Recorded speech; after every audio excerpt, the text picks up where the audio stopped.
The university certainly emphasizes service in the activities they put on and even the way they conduct things in the classroom. But I feel that when students leave the university, whether they graduate or go home for the weekend, that they've changed in some way, that the university has affected them in a way that they can be more readily available to serve others.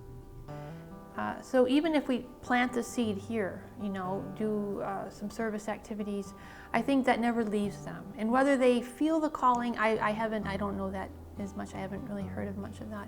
But I think certainly in whatever field they go into, and of course I have more experience with like students going into medicine or the pre-professional medical related, they do feel that. There's mission trips that they go on and that stays with them, and some of them get re-involved with that kind of service later on. The Knights of Columbus have been really visible, really active, and they see that as part of their mission. They've actually said, so there's the Knights of Virtue and there's the Knights of Columbus. And for the most part, it's the same guys, right?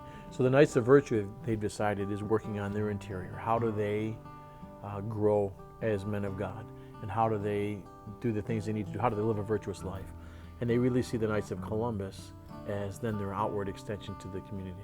And so it's the same guys in both. They're working on their own virtue, their own hearts, their own on this side, and then they're going out and just doing service to the community in any way that they can.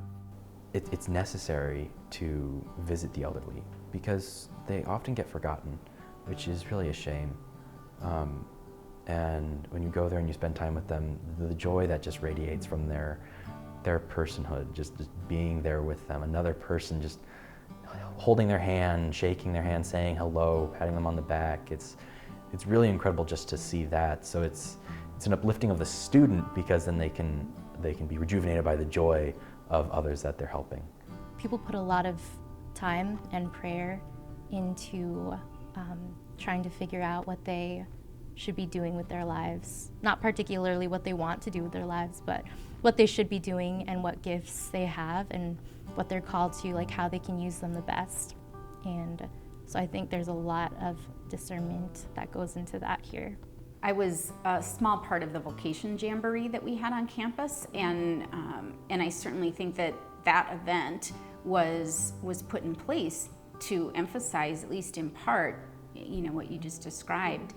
And I'm of the belief that the hope is that if undergraduate students develop a heart for service and find a place where they feel called to serve, that will naturally continue after they leave the university, that they won't see it as just something that had a certain time and a certain place, but that it's something that they can continue throughout their life. When they come here as age 18, you hope that a lot of those things are instilled already. I hope that we just bring out the positive side of being faithful the rest of your life. So I think that it dwells on their hearts even as they leave here.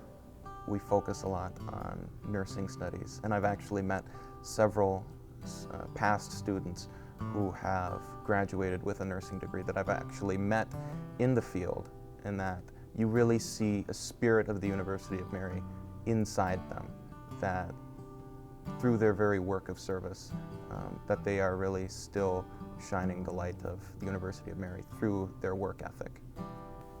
Because our university is focused on servant leadership, that's one of our main themes throughout the university. I think right there that just instills, when people come here, they know that servant leadership is a big deal through whether it be day of service or through the professors or the faculty or the students themselves. I think that there's just an air about the university that already says, before you're even necessarily a student here, that says servant leadership, this is important to us. And even through the sisters at Annunciation Monastery, I know they really push service and servant leadership specifically. So I think that we're preparing our graduates to encounter the real world, and by that I think that I mean like fostering this appreciation for the Benedictine values, which in itself encourages student leadership that will mature into just like adult leadership. And one of the clear examples I can think of is now I lost my mind, community. I think that here at UMary, we're trying to foster a deeper sense of community, and it relates back to that idea of seeing the humanity of another person and then wanting to invite them into that community.